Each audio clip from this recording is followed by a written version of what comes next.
ஸ்ரீ நடராஜ அஷ்டகம். இந்த நடராஜ அஷ்டகம் அப்படிங்கிறது சிதம்பரத்தில் கோலோச்சி கொண்டிருக்கும் தெய்வம் நடராஜரை பற்றியது, சிவனை பற்றியது. இதில் 8 பத்திகள் உள்ளன.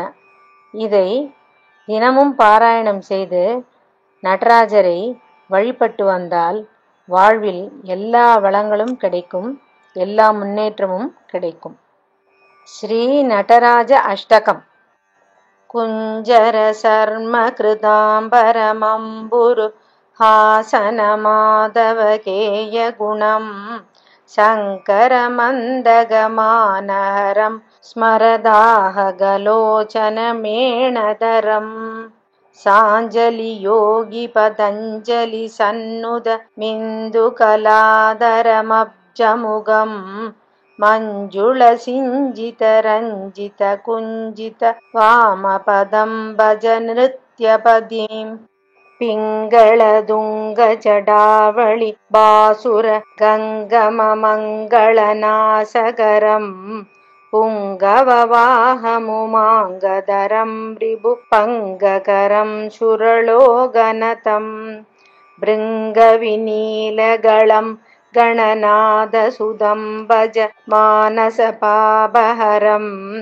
மங்களதம் வரரங்கபதிம் பவசங்கஹரம் தனராஜசகம் பாணினி சூத்ர விநிர்மிதி காரண பாணிலசட்டமருத்தரவம் மாதவநாதிதமர்தள நிர்கத நாதளயோத்ருதவாமபதம் சர்வஜகத் பிரளய பிரபுவக்னிவிராஜித பாணிமு மாலசிதம் பன்னகபூஷணமுன்னத சன்னுதமானமமானச சாம்ப சிவம் சண்டகுணான்வித மண்டல கண்டன பண்டிதமிந்து கலாகலிதம் தண்டதராந்தக தண்டகரம் வரதாண்டவ மண்டித ஹேமசபம் அண்டகராண்ட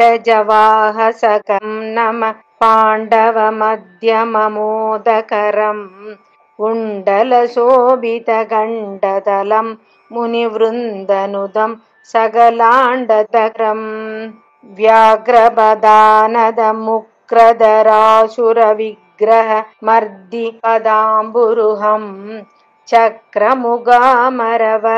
மனோஹர நிருத்யகரம் ஸ்ருதினுத்யகுணம் வியக்ரதரங்கித தேவது நீத்ருத கர்வஹராயத கேசசயம் பார்கவராவண பூஜிதமீசமு மாரமணம் பஜசூலதரம் ஆசுரசக்தி விநாசகரம் பகு பாசுரகாயமனங்கரிபும் பூசுரசேவித பாதசரோருஹ மீஸ்வரமக்ஷரமுக்ஷத்ருதம் பாஸ்கர சீதகராக்ஷமநாதுர மாஸ்வரவிந்த பதம் பஜதம் நஸ்வர சம்ஸ்ருதி மோக விநாச மஹஸ்கரதந்தநிபாதகரம் பூதிகரம் சிதபூதிதரம் கதநீதிஹரம்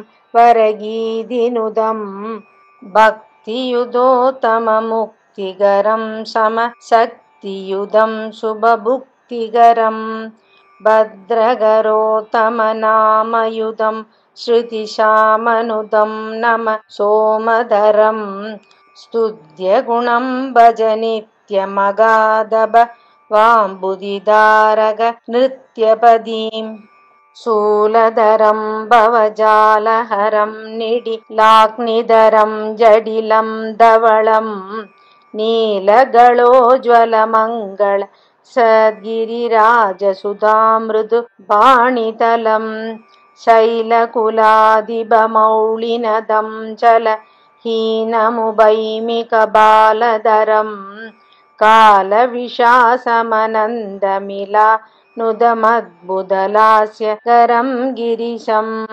சித்தஹராதுல நிருத்தபதி பிரிய वृद्धकृतोत्तमगीतिमिमां प्रातरुमापदि सन्निधि गोयदि गायदि भक्तियुतो मनसि सर्वसुखं भुवि दस्य भवत्यमराधिपदुर्लभ मध्यधिगं नास्ति पुनर्जनिरेति च तामस साम्भवमुत्तममोदकरम् इति श्रीनटराजाष्टकं सम्पूर्णम्।